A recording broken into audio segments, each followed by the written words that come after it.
Hello and welcome. So today we are going to discuss about the COP30 that has recently been held in Belem, Brazil. This COP is of UNFCCC, that is United Nations Framework Convention on Climate Change, and it was held in the city of Belem in Brazil. Now this city was chosen because it is considered as gateway to Amazon. Now, why it is considered as gateway to Amazon? Because it is situated in the mouth of Amazon River, and Amazon rainforest is considered as the lungs of the ecosystem or lungs of the planet Earth. So that's why this particular site was chosen, because Amazon is not only famous for the rainforest but is also famous for the indigenous people. There are various tribes residing there, and they have traditional knowledge which can be used as far as dealing with the mitigation and adaptation measures related to climate change is concerned. So this COP was held in between 10 to 21st of November 2025 with a theme of delivering on the Paris Promise. So why Paris Promise? Because a decade has passed as far as COP21 is concerned, which was held in Paris in 2015.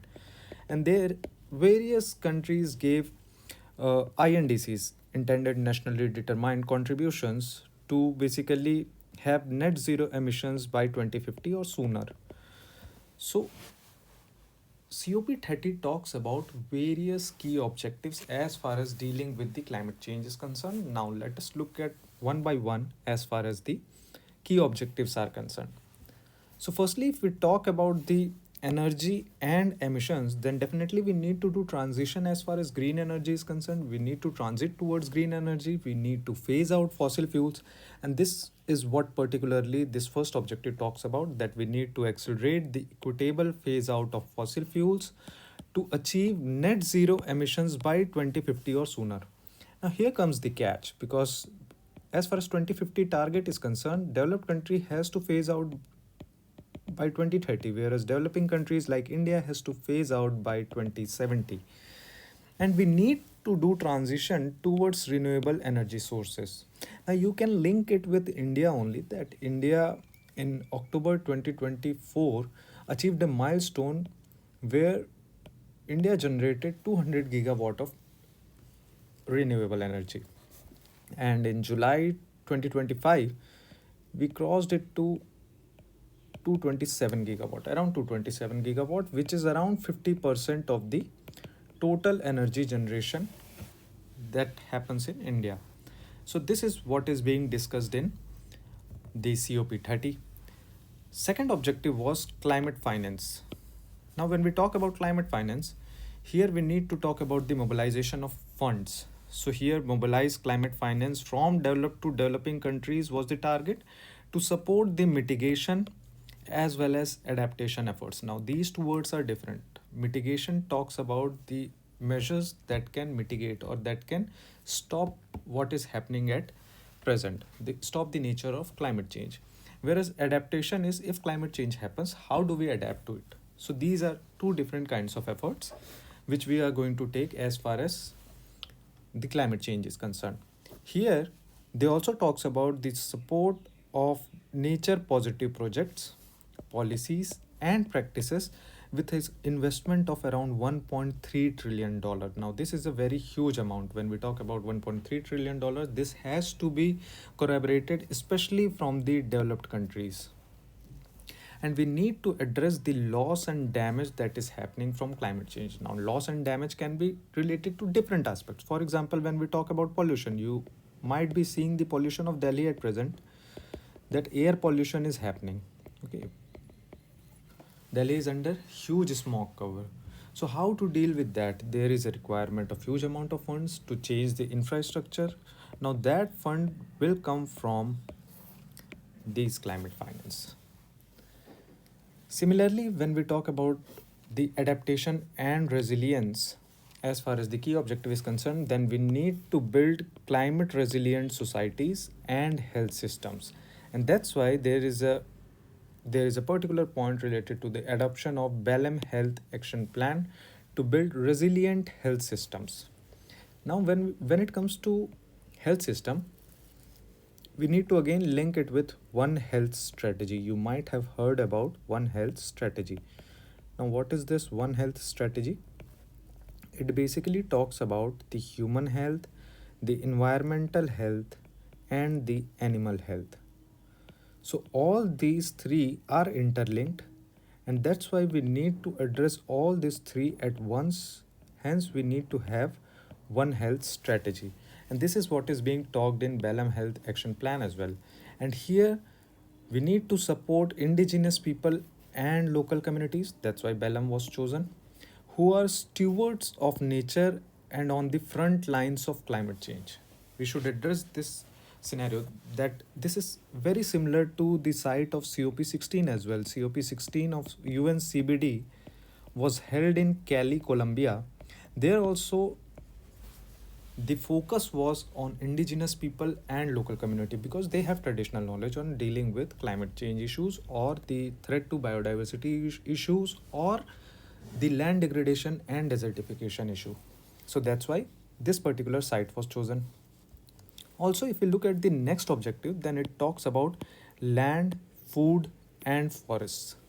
So here there is a need to address food and agriculture, including issues like food security, sustainable agriculture, and land degradation. Now, if we look at these three keywords, food security, we are okay with it because in India there is food security, there is enough buffer stock, there is no doubt about that. And at present, we are not talking about food security in India, we are talking about nutritional security. But when it comes to sustainable agriculture, then definitely in India, agriculture is not happening in a sustainable way. Why? Because we know that we are doing over irrigation, we are doing overuse of fertilizers. So that is basically leading to exploitation of natural resources like groundwater. Huge amount of groundwater is used, around 80 to 85% of groundwater is used as far as agriculture is concerned, and that's why we talk about virtual water trade as well. So definitely we need to adapt sustainable agricultural practices. And when it comes to land degradation, then definitely this land degradation is happening because of the overuse of fertilizers. You might have heard about one scheme, that is soil health card scheme. The soils of India are deteriorating. And what is the reason?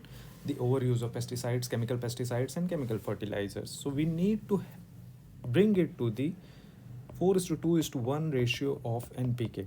That is what is required as far as the land degradation is concerned. Not only this kind of land degradation, but because of urban space, because of utilization of urban space, there is deforestation, there is desertification. That also needs to be addressed. There is huge amount of waste generation, both solid waste as well as liquid waste generation, that is leading to the degradation of land. So that is to be addressed as far as the key objective is concerned. Also, new initiatives have been launched like the Tropical Forest Forever facility. That is, we need to restore the tropical forest, especially in the countries, in the developing countries like India or Brazil, and to protect tropical forest and resilient agriculture investment for net zero land degradation initiative, which is known as RAS. So we need to address this as well. We need to adapt resilient agricultural practices. Then if we talk about the next objective, the next key objective, then it is related to the implementation and justice. Because in COP15 as well, in COP21, sorry, in COP21 of Paris also we saw that lot of INDCs were given, lot of nationally determined contributions were given, lot of mechanisms were devised. But again the question comes into implementation, that how we are going to implement these things, how developed countries are going to stall their activities, how developing countries are going to adapt to these activities is the most important aspect.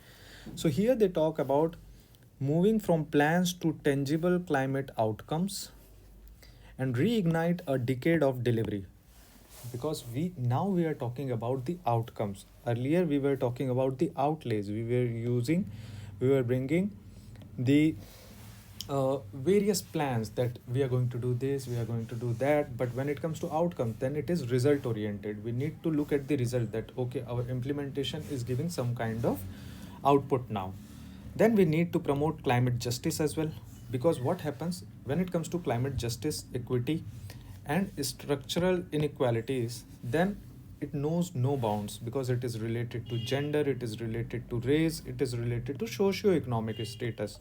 Because again, if we take the example of Delhi's air pollution, then who are the vulnerable section as far as the socio-economic status is concerned? Basically, the poor ones who cannot afford the air purifiers in their homes. So you need to consider again and again that who are the vulnerable section. For example, if any disaster is coming, let's take an example of cyclones. Then cyclone is hitting basically the coastal areas, and in coastal areas the poor fisher folks are basically at risk, right? So we need to address the socio-economic status. When we talk about gender, then in gender as well, the the female gender is basically at risk as compared to the male gender, and there is a data that supports that. So we need to bring equity as far as these three sectors, these three areas are concerned. Secondly, we need to ensure developing countries receive more support, including finance and technology transfer. And when it comes to technology transfer, then basically developed countries like USA are inhibited that whether we should transfer the technology or not. But they should transfer the technology, only then there is going to be mitigation and adaptation both as far as climate change is concerned. So this is very much required as far as technology transfer is concerned. In COP30, there was a talk of various sectors, which is very much needed. We need to address these sectors, and we will address it one by one. And these are the topics from where usually UPSC picks up their prelims question. You can use it in mains as well, but you should remember that this was discussed in COP30. So you should remember this. Action for climate empowerment and children and youth. So from climate, it is obvious that it has been discussed in COP30, but what all sectors it focused on? It focused on education, that we need to have a climate focused education system as far as the education across the countries, across the age group is concerned. From school till the higher education level, we need to address climate again and again. Then we need to generate public awareness related to climate change, because we cannot say like Trump that climate change is not real. We need to address this issue that climate change is real and we have to act now. This is the time where we need to act. Then we need to train our people that how to adapt to this changing climate, or what all steps are needed. For example, if we talk about agriculture, then we know that there is an overuse of fertilizer. Farmers are also aware about it, but how to utilize the non-chemical or organic fertilizers? Farmers will say that their productivity declines once they use the organic fertilizers. So we need to train them how to use it. For example, liquid nano urea was launched last year, but farmers are not using it as of. So that there comes the role of training. So training become very important. Then there is a need of public participation, that there is a need for generation of movement as far as climate change is concerned. Then public access to information. Public should be aware that what is the level of, or what is the nature of climate change, what is going to happen in next 10 years, 20 years, 30 years down the line, and how fast the climate is changing. For example, we cannot say that, we cannot stop the monitoring of air quality index the way in recent Delhi pollution time period. uh, the environment minister, Mr. Sirsa, said that it stopped working. It should not stop working. There is a right to information, or public access to information. And then there is a need of international cooperation as well, because we need to learn from the best practices of different countries, and they should teach the other developing countries that are basically under the garb of pollution, or where climate change is impacting very much. So that is what is needed. Then again, here comes the role of adaptation and resilience. This has been widely talked in COP30. And what all adaptation process is required. First, there is a need of assessment, impact, and vulnerability and risk assessment is required. Then plan for adaptation is to be created. Then implementation of these adaptation measures become very important. And once we do implementation, then we need to monitor it as well. We cannot stop there. We cannot stop at the implementation level. We need to monitor the outcomes. We need to evaluate the adaptation, that okay, whether things are working or not. For example, if in Delhi, I'm giving example of Delhi's air pollution again and again, because we all are suffering. Whoever are residing in Delhi, they are suffering from the Delhi's air pollution. So we need to evaluate the adaptation measures. For example, if Delhi government is using sprinklers, then whether it is effective or not, that we need to see. We cannot say that, oh, we took the measure, now it is upon the grace of the god that whether it is going to happen or not, whether climate the normalcy will come or not. Okay, so for that there is a need of raising awareness and ambition. We need to provide political space for engagement, because protests are going on as far as the Delhi's air pollution is concerned. We need to share the information, knowledge and guidance, and that's why the role of indigenous people and local communities become very, very important. Then we need to strengthen technical and institutional capacities. And here comes the role of various institutions, various educational institutions. For example, in India, we can talk about IITs. They are bringing various measures, they are bringing various technologies as far as the adaptation and mitigation measures are concerned. We need to facilitate the provision of financial and technological support, that it should be available at the time of the events when these things are happening. So that is very much required, and we need to engage a wide range of stakeholders. And when it comes to stakeholders, we usually stop at policymakers. It not only stops at policymakers, but various businesses, business house are responsible for it. Even people are responsible for it. So all the stakeholders should come together. The representative from different stakeholders should come here, and they should bring out some kind of measures as far as adaptation is concerned. So once everything is being discussed in COP30, then comes the role of loss and damage. That whatever loss or whatever damage has happened to the developing countries, because usually climate change vulnerability can be seen in developing countries. You can see the example of Tuvalu. Tuvalu is sinking because of climate change. You might have heard about the climate refugees who are migrating to Australia. So when Tuvalu is sinking, there is definitely loss and damage. So from where this loss and damage fund will come? So this was discussed in Warsaw COP of COP19, and there was a mechanism of Warsaw International Mechanism for Loss and Damage. This particularly talks about the transfer of funds from developed countries to developing countries as far as mitigation and adaptation measures are concerned. Also, the Santiago network talks about this loss and damage fund on similar context as far as transfer of fund is concerned. And Article 8 of Paris Agreement talks about the utilization of these funds in different events. For example, the early warning system should be devised, emergency preparedness should be there, and the onset of events should be slowed down, as well as the non-economic losses should be measured.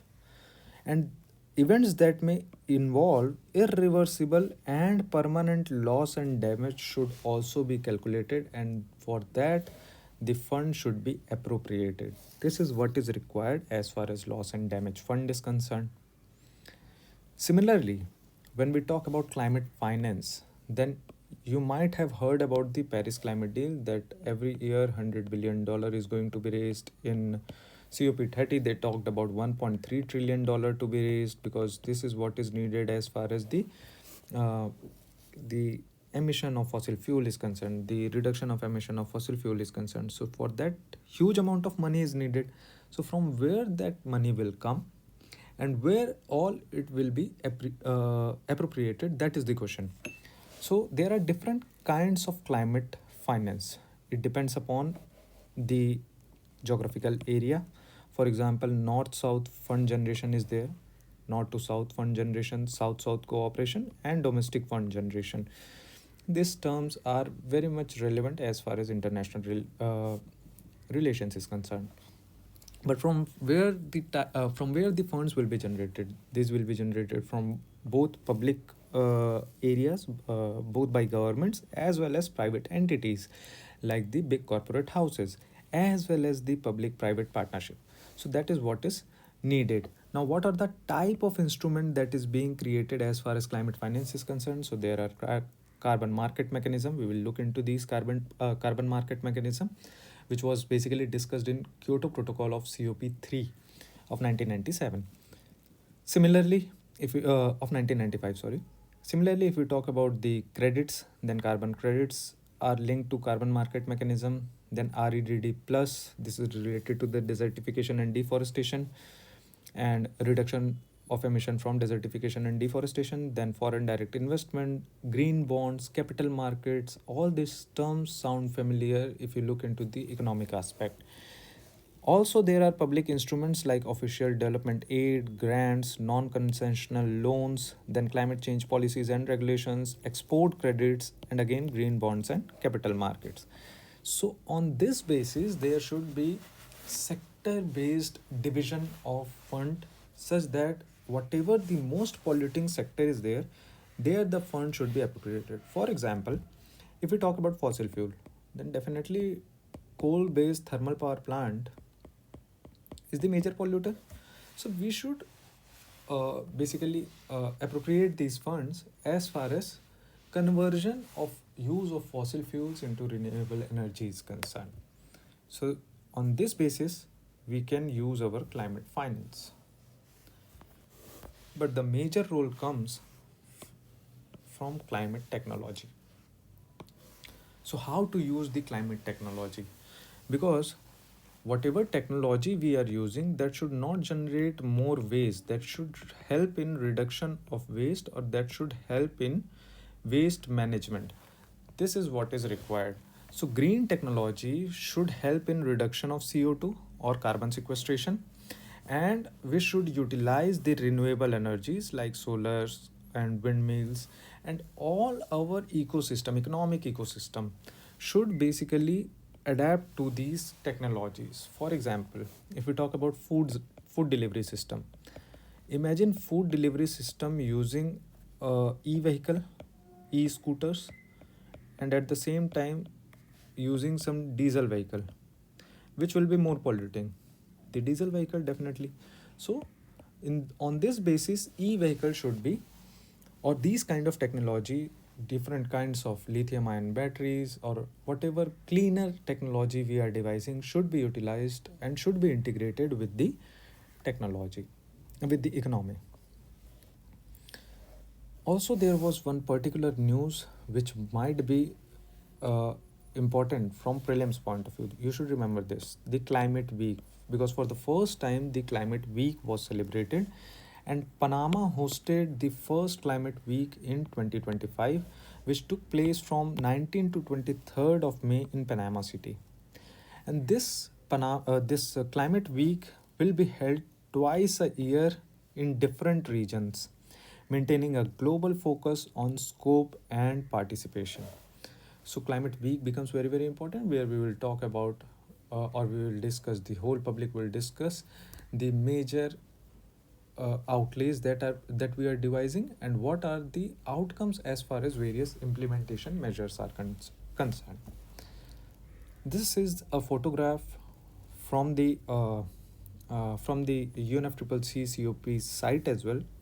This particular photograph is available there, so you can see that here the role of gender, the role of women becomes very very important, because we need to devise women centric climate change mitigation and adaptation measures, where they became the important stakeholders, the women becomes the important stakeholders, and they suggest measures that what all steps you should take. Because when it comes to the feminine angle,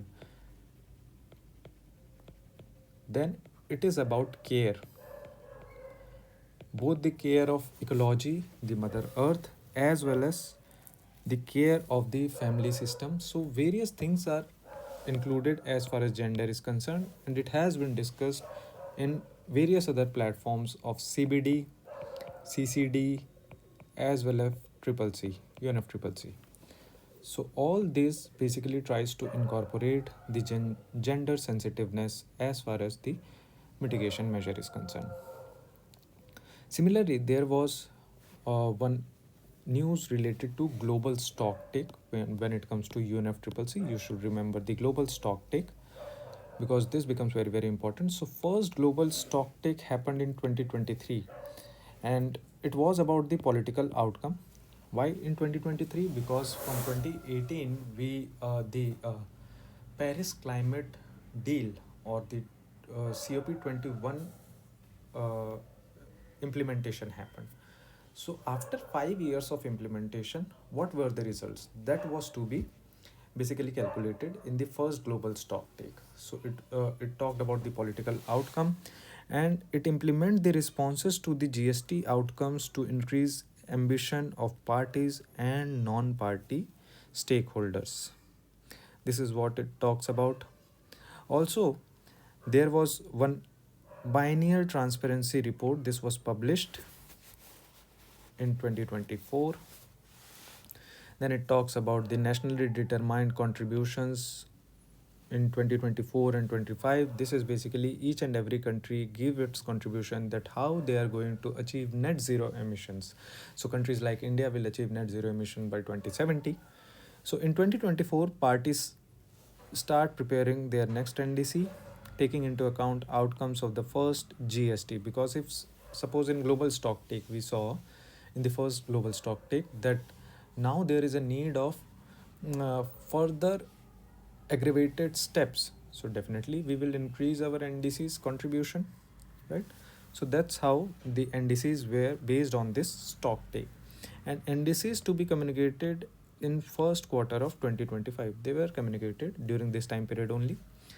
And as far as adaptation communication is concerned, the next adaptation communication as part of NDC's national communication and the biennial transparency reports or standalone transparency reports were to be published as far as adaptation communication is concerned.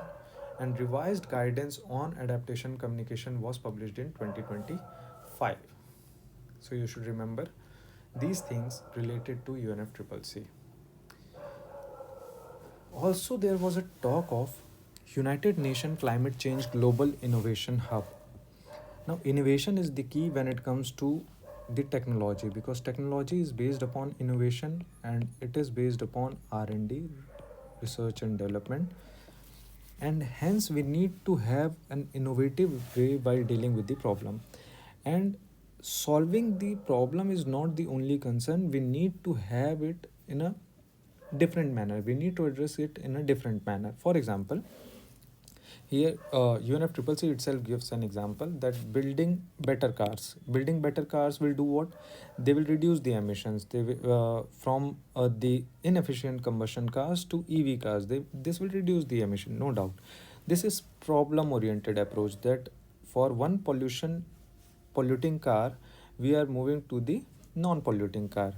But when it comes to rethinking, then in rethinking, we need to see what kind of mobility we are talking about. We need to look into the mobility as a service which will enhance the efficiency of car use. This is the first aspect which we saw here as well. Then compact, complete and connected cities should be developed where there is no need of using car only.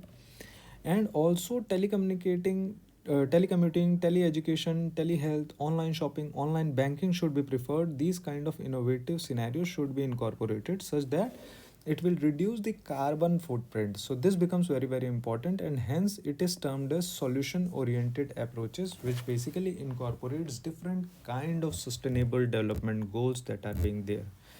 So there is a need of disruption innovation as far as the climate change is concerned, and hence United Nations Climate Change Global Innovation Hub comes into picture. Also, we need to have just transition, that is justified transition, and for this movement generation is required. Now what do we mean by justified transition? We need to transit from the overuse of fossil fuels towards the greener fuels. So if we talk about the consumerism and colonial mindset, if we talk about the enclosure of wealth and power where equitable distribution of resource is not happening, if we talk about the militarism because lot of production is happening. And if we talk about the way of waste management, then initially or at present also, it is more of a kind of exploitation. So we need to stop the bad practices and we need to build the new practices. So from here, we need to divest from the power to invest in our power. So from there to our, this is what is the scenario. How we are going to do this? We are going to have a caring and sacredness concept, and here comes the role of gender. We need to regenerate the resources. We need to reutilize our resources. There is a need of ecological and social well-being.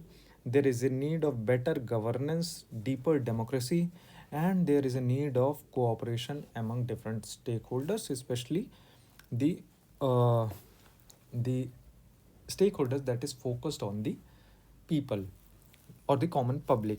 And here, from the higher level of decision making, we need to move towards the local level because solution lies here. So we need to move towards the solution. This is what just transition talks about.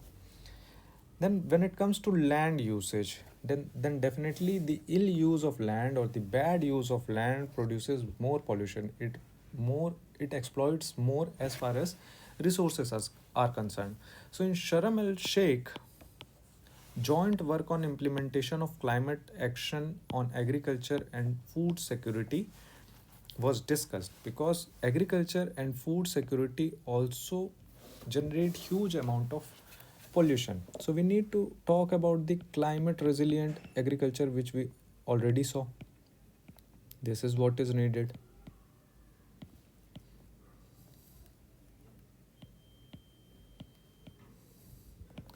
Also, we need to focus on land use, land change, and forestry.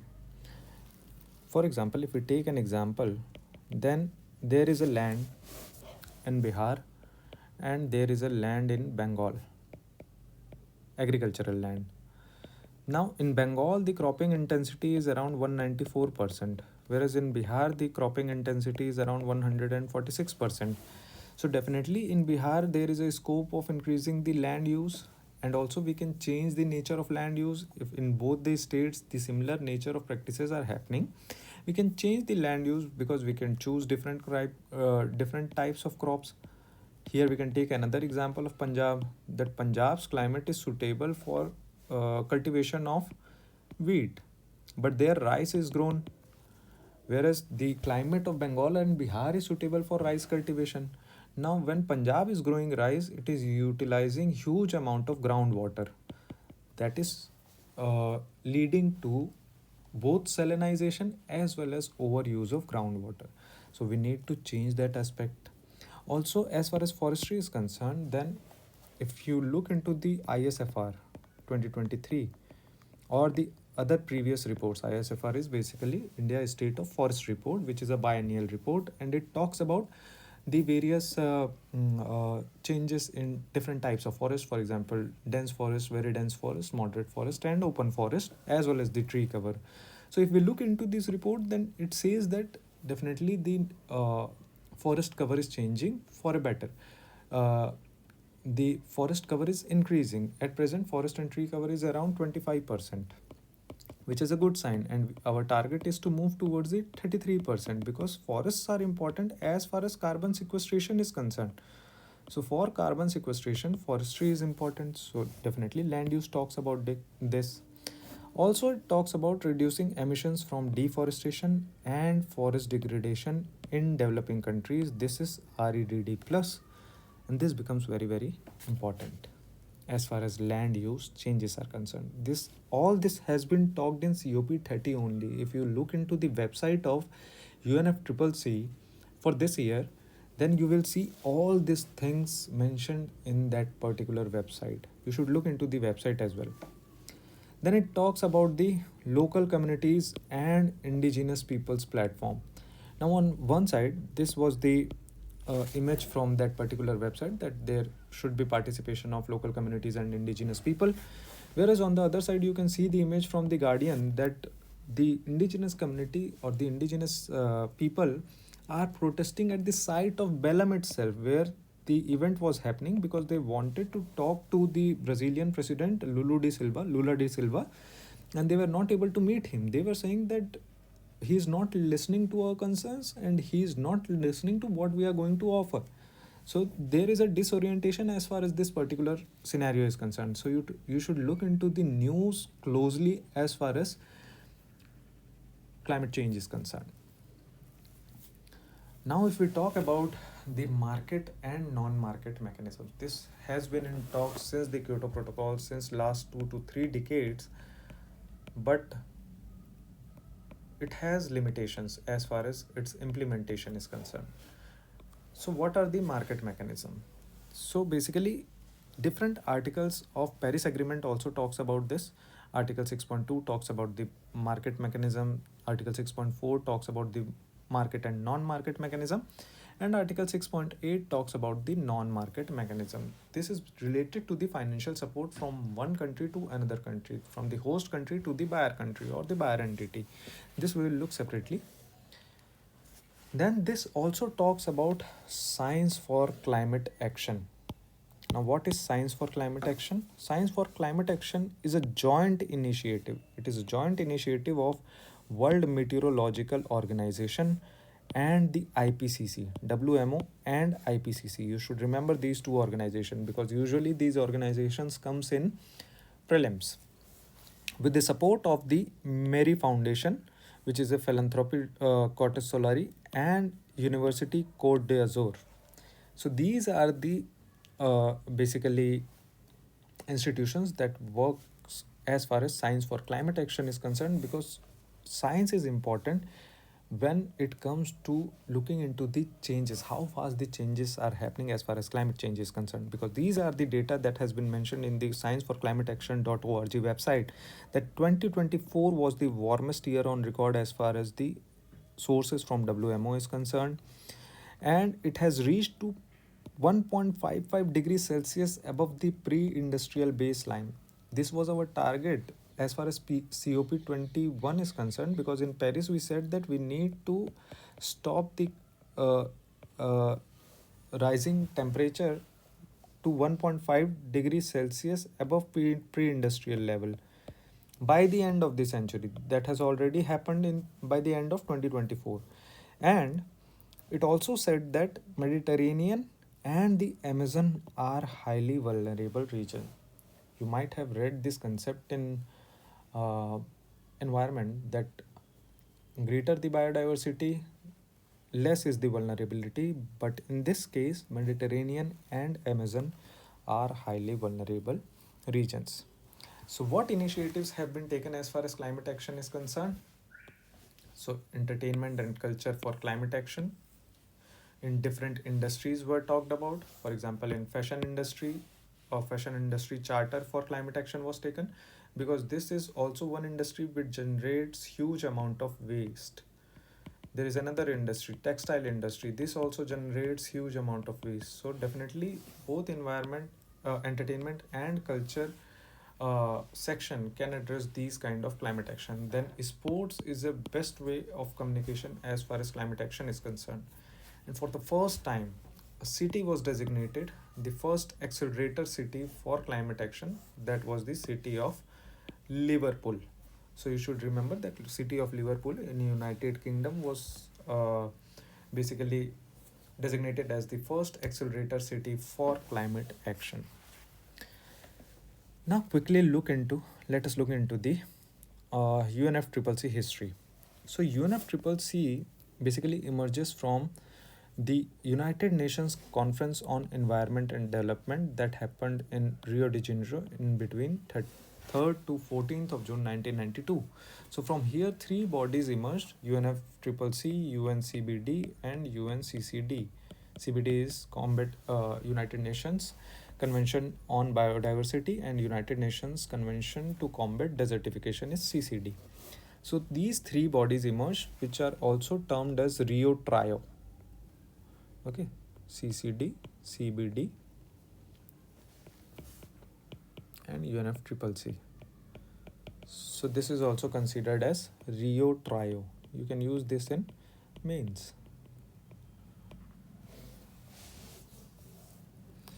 Now UNFCCC is an international environmental treaty. This we already saw, which was negotiated in 1992 in New York City and was signed in 1992 in Rio Earth Summit.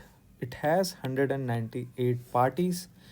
The role was to provide a framework for negotiating specific international treaties, which we term as protocols, for example, Kyoto Protocol.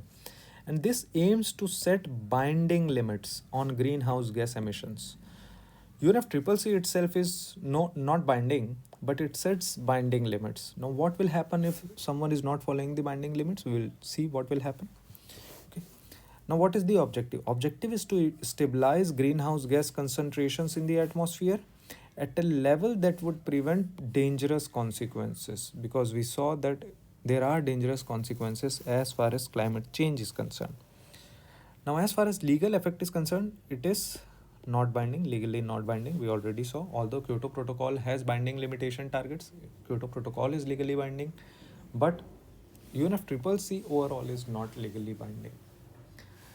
Now let us quickly look into or recap as far as the important COPs are concerned. So the first COP becomes very important, which happened in 1995 in Berlin, which talks about the Berlin Mandate, which gave specific legally binding targets for reducing GHG emissions. Then COP3 in 1997 in Kyoto, it also sets legally binding obligations for developed countries. This you should always remember, that Kyoto Protocol sets binding target not for all but for developed countries to reduce their GHG emissions, and it gave basically different nomenclature, different annexures and non-annexure countries. Annexure A, Annexure B countries are those which falls into the developed countries list, whereas there are non-annexure countries like China, India, although they are major polluters, but they are in the non-annexure list. Then in COP 8 in 2002 talked about the New Delhi, happened in New Delhi. And then COP 11 2005 happened in Montreal Protocol, where Kyoto Protocol in Montreal, where Kyoto Protocol was ratified. Then this is very important. There was question in mains this year because there was a 10-year anniversary of Paris Agreement. So it happened in 2015 as far as Paris Agreement is concerned.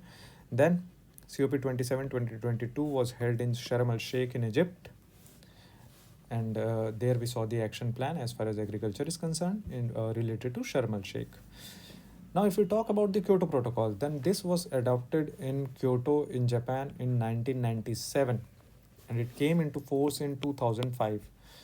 And it is the only global treaty with binding limits on GHG emissions. So you should read the statement in full, that it is the only global treaty with binding limits on GHG emissions. There are different treaties with binding targets, but not with related to GHG emission. For example, Montreal Protocol. Montreal Protocol is related to ozone depletion. It also set binding limits. Okay. Then there are currently 192 parties to the Kyoto Protocol. India ratified this in 2002, one of the earliest countries, and USA never ratified it, whereas USA is one of the largest emitter, and Canada withdrew from Kyoto Protocol in 2012. Canada is also one of the major emitter as far as GHG is concerned, greenhouse gases are concerned. What is the goal of Kyoto Protocol? Now, the goal is to fight global warming by reducing greenhouse gas concentrations in the atmosphere to a level that would prevent dangerous anthropogenic interference with the climate system, which is linked to basically dangerous consequences only. And it is based on the principle of CBDR, that is common but differentiated responsibility. That's why it had binding limits on, or legally binding effect on developed countries, because yes, it is true that we have common targets as far we have common goals as far as the climate change is concerned, but responsibility should be different. We cannot say that Tuvalu should also do net zero emission, because Tuvalu, Fiji, Tonga, Somalia, these are underdeveloped countries, these are least developed countries. They should not be pushed as far as the responsibility is concerned. Responsibility should be taken by the countries like USA, Australia, Canada, Japan. These are the countries who are responsible. So it aimed to cut GHG emissions across the developed world by about 5% by 2012 compared to the 1990 levels. This was basically uh, changed in Paris Agreement. We'll look into it. Now, what is common but differentiated responsibilities? We already discussed this to reduce the current emissions on developing countries on the basis that they are historically responsible for the current levels of. So, historical responsible is the key word for the current levels of GHGs in the atmosphere. So, countries like US, UK, Russia should be responsible by accepting certain binding limits on GHG emissions, and these funds should be provided to the developing and least developed countries such that they will also be able to reduce the GHG emissions. So basically here we talk about technology transfer. Then only they will be able to reduce the emissions. So they should do everything they can to cut down their GHG emissions. This is what is being talked in the CBDR. But there is no binding limit on them. It was voluntary in nature. What all countries are there? Annex 1 countries, Annex 2 countries, Annex B countries, then non-Annex 1 parties were there as far as Kyoto Protocol is concerned. So in Annex 1, countries like US, UK, Russia. In Annex 2, developed countries that were a subset of Annex 1 countries. Then Annex B, these are parties with first or second round Kyoto GHG emission targets, subset of Annex 1 countries. Compulsory binding targets were there in Annex 1, 2 and Annex B countries. Okay, and there was different target period as well. First round Kyoto, second round Kyoto targets were there for the period of 2008 to 12 and for the period of 2013 to 2020. So these two target period were there. So how they were going to implement the Kyoto Protocol? Here comes the role of market mechanisms. So flexible market mechanism was the key as far as Kyoto Protocol is concerned. So here three things are there as far as the market mechanism is concerned. First is joint implementation. Now when it comes to joint implementation, here you should remember that there are two developed countries who are going to do emission reduction by basically utilizing emission reduction units. This you should remember that both the countries are advanced countries. Okay, this is what is important as far as joint implementation is concerned, and together they are going to reduce the emission. Whereas when it comes to CDM, clean development mechanism, now who is going to develop? The developed countries is going to develop the developing countries. So one is advanced country, another is developing country. So these advanced country will put projects which will help in reduction of the target. Once this reduction will happen, these countries who has put the project will receive the carbon emission reduction certificates, CER certificates. So this is what is there. For example, there is two targets. Let's take an example of India. It has 100 billion CO2 equivalent of CO2 emission target. USA also has 100 billion CO2. Now let's suppose India is only emitting, these both are the target. Now let's suppose India is only emitting 50, whereas USA is emitting 120. Now it is definitely overshooting its target.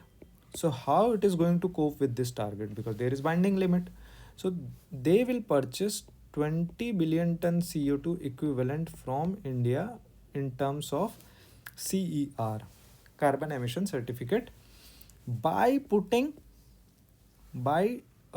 basically technology, by putting various projects. So technology should be there. Whereas when it comes to emission trading, then here technology is not being devised. Here only finance happens, that they are giving them money, they are giving them carbon emission certificates, or allocation is happening. So this is the difference between CDM and emission trading. Again, let us quickly look into the Paris Agreement, because it was a historical document that legally binds the whole world to participate in climate change fight. Although President Trump withdrew from it. So, what was the target as far as the Paris Agreement is concerned? Holding the increase in the global average temperature well below 2 degrees Celsius, and to pursue efforts to limit the temperature increase to 1.5 degrees Celsius by the end of the century, that is by 2100. Finance part, we already saw that $100 billion was to be given to developing countries. Ambition, this was ambitious definitely, because 5 years, every 5 years countries shall revise their emission reduction targets, NDCs. Here they talked about the uh, climate neutrality, net zero by 2050. We already saw that 2030 and 2070 were two different targets, and this came into force in 2020. It came into force in sorry in 2018 only, because at least 55 countries should have been signed, which covers 55% of global emissions.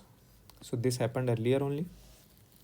Then climate damage, it for the first time it talks about loss and damage fund, and India gave its INDC with emission intensity of 33 to 35% below 2005 levels by 2030, and power capacity to be 40% non-fossil fuel based. This we already achieved. USA absolute emission 26 to 28% below 2005 levels by 2025. Now there is no track because USA is out of it. China also talked about emission intensity of GDP 60 to 65% below 2005 by 2030. Non-fossil fuel to be 20% of energy consumption by 2030. EU also set similar target of 40% below 1990 levels. So this was the scenario. As far as Paris Agreement is concerned, it also talked about the clean technologies. So this is what is COP30 UNFCCC, which was held in Belem in Brazil. Now you might see various articles related to the outcomes that has happened in Belem. You can look into the PIB as well, because in PIB, Press Information Bureau, India basically addressed the issue. India welcomes whatever has been discussed, and it also said that there is a need to address the climate finance scenario. There is a need to bring transparency in climate finance. There is a need to incorporate the traditional knowledge as far as the adaptation and mitigation measures are concerned. So this is all as far as COP30 is concerned.